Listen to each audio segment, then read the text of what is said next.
आपल्यासोबत सध्या आमदार भास्कर जाधव उपस्थित आहेत. आपण बघतायत की नागपुरामध्ये अधिवेशन सुरू आहे आणि अधिवेशन जे आहे ते संपुष्टात येत आहे. 6वा दिवस आहे.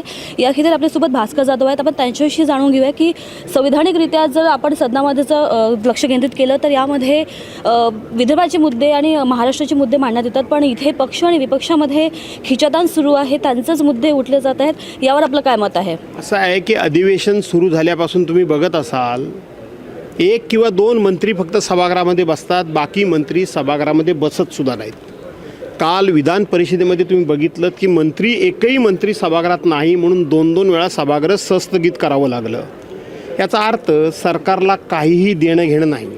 सरकार बिलकुल कुठल्याही प्रश्नावर गंभीर नाही. सरकारला हे माहीत आहे की आपल्याकडं खूप मोठं पाशवी बहुमत आहे.